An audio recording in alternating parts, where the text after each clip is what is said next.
بسم اللہ الرحمن الرحیم اللہم صلی علی محمد و آل محمد وبارک وسلم وصلی علیہ۔ جی اللہ بخش فاروقی بھائی، آپ نے جو ویڈیو سینڈ کی، ایک شیعہ عالم کی جو گفتگو ہے جو یہ ثابت کر رہا ہے کہ نبی کریم صلی اللہ تعالی علیہ وآلہ وسلم کی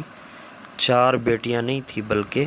ایک بیٹی تھی، یعنی 3 بیٹیوں کا انکار کرتا ہے۔ تو اس کے بارے میں تھوڑی سی وضاحت کرنا چاہوں گا۔ اصل میں یہ شوشہ جو چھوڑا گیا کہ بھئی حضور علیہ السلام کی ایک بیٹی ہے، 3 بیٹیوں کا انکار ہے، یہ سب سے پہلے شوشہ چھوڑا تھا جس کا نام تھا ابو القاسم الکوفی۔ اس نے کتاب لکھی تھی الاستغاثہ فی بدع الثلاثہ، کہ پہلے تینوں صحابہ کرام علیہم رضوان جو ہے معاذ اللہ ان کی جو بدعات ہیں اس کا ذکر کرتا ہے، یہ بکواس کرتا ہے۔ اور سب سے پہلے اسی نے ہی شوشہ چھوڑا کہ حضور علیہ السلام کی صرف ایک ہی بیٹی تھی، اور ساتھ میں یہ بھی شوشہ چھوڑا کہ وہ جو 3 بچیوں کے نام ملتے ہیں وہ آپ کی بہن یعنی حضرت ختیجہ کی بہن حالہ کی بیٹیاں تھیں، جو نبی کریم علیہ السلام نے جن کی پرورش فرمائی، جبکہ اس کا حقیقت سے کوئی تعلق نہیں ہے۔ یہ چاہے شیعہ کتب ہوں یا اہل سنت و جماعت کی کتب ہوں، دونوں کے اندر یہ بات موجود ہے کہ سرکار دو عالم علیہ السلام کی جو بیٹیاں تھیں وہ 4 بیٹیاں تھیں۔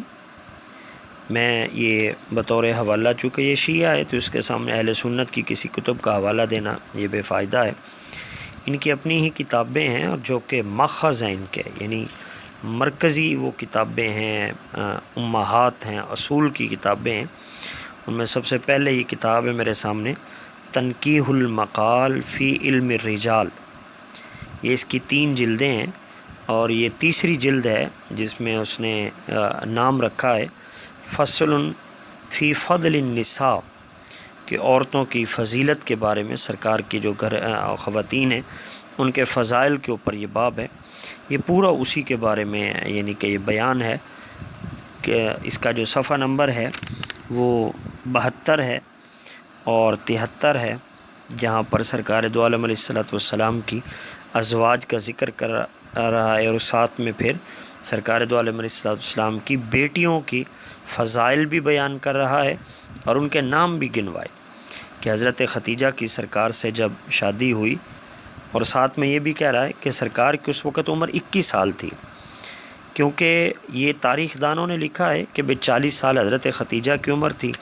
اور 21 سال حضور کی، لیکن یہ صحیح سند کہیں سے بھی ثابت نہیں ہے کہ جناب 21 یا 25 سال بھی حضور کے اور 40 سال، یہ صحیح سند کے ذریعے تاریخ کی باتیں ہیں۔ صحیح بات وہ کہتے یہی ہے کہ سرکار دو عالم علیہ السلام کی 4 صاحبزادیاں تھیں، جن میں ام کلثوم تھی جن کا اصلی نام آمنہ تھا، اور یہ مجمع البحرین کے حوالے سے بھی پھر یہ ذکر کرتا ہے، اس کا بھی حوالہ دے کر، کہ سرکار دو عالم علیہ السلام کی یہ ام کلثوم یہ وہ صاحبزادی ہے جس میں اہل تشیع کی جتنی فضیلت کی راتوں کی دعائیں ہیں وہ ساری کی ساری ام کلثوم سے روایت ہیں۔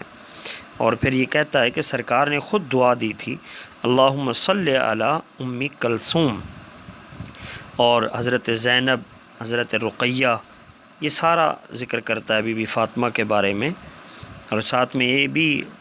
جواب دے رہا ہے کہ کوئی اگر اعتراض کرے، یہ شیعہ جواب دے رہا ہے کہ بھئی سرکار دو عالم علیہ السلام نے ان کی شادیاں پھر وہ ابو العاص کے ساتھ اور عتبہ کے ساتھ اور ان لوگوں کے ساتھ کروا دی، تو وہ کہتا ہے کہ اس وقت حلال اور حرام کے احکامات نازل نہیں ہوئے تھے، تو خود رسول اللہ حلت اور حرمت کے احکام کیسے بنا دیتے؟ جس طریقے سے ایک نظام زندگی کے چل رہے تھے، معاملات چل رہے تھے، تو پیارے آقا علیہ السلام نے بھی اسی طریقے سے جو ہے نا یہ طریقہ ارشاد فرمائے۔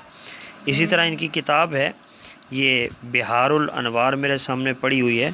اعلام الورا ہے یہ میرے سامنے پڑی ہوئی ہے، اور بہار الانوار کی یہ 22ویں جلد ہے جس کا صفحہ نمبر 200 ہے، اور اعلام الورا ہے جس کے اوپر یہ سرکار دو عالم علیہ السلام کی چاروں صاحبزادیوں کا ذکر ہے۔ اور یاد رکھیے فاروقی بھائی، یہ صرف پاکستان کے شیعہ کا نظریہ ہے کہ بھئی ایک بیٹی تھی، ورنہ ایران کے جتنے عالم ہیں اہل تشیع کے، وہ مانتے ہیں کہ بیٹیاں جو تھیں وہ حضور کی 4 ہی تھیں۔ اسی طریقے سے ان کا سب سے بڑا جو رافضی ہے شیعہ بھی، اس کو وہ کہتے ہیں کہ یہ بدبخت ہے، یاسر الحبیب، جس کو ایران سے مفتی اعظم جو ایران ہے اس نے فتویٰ لگایا اور اس کو تشیع سے باہر کیا، تو وہ بھی اس بات کو تسلیم کرتا ہے کہ سرکار کی جو صاحبزادیاں تھیں وہ 4 تھیں، اور مانتا ہے اس بات کو کہ پیارے آقا علیہ الصلوۃ والسلام کے جو 2 بیٹیاں تھیں وہ حضرت عثمان کے عقد میں تھیں۔ تو دونوں مسالک کی کتب، تشیع کی بھی اور اہل سنت کی کتب میں، سب میں یہ بات ثابت ہے کہ سرکار کی 4 صاحبزادیاں تھیں اور عمر مبارک بھی پوری تھیں، اور تاریخ کو لے کر تو انکار نہیں کرنا چاہیے، اور یہ عقیدہ بھی نہیں بنا لینا چاہیے۔ اللہ تعالیٰ ہمیں دین کی سمجھ عطا فرمائے۔ اب اتنا وقت نہیں ہے کہ ریکارڈنگ اگر کوئی ساتھی بیٹھنا چاہے تو بالکل ہم اس کے ساتھ تیار ہیں۔ جس نے آپ کو یہ ویڈیو سینڈ کی ہے، جو بھی مولانا صاحب ہیں، وہ آمنے سامنے بیٹھے، ہم کتابیں دکھاتے ہیں، پھر بات کر لیتے ہیں۔ السلام علیکم ورحمۃ اللہ وبرکاتہ۔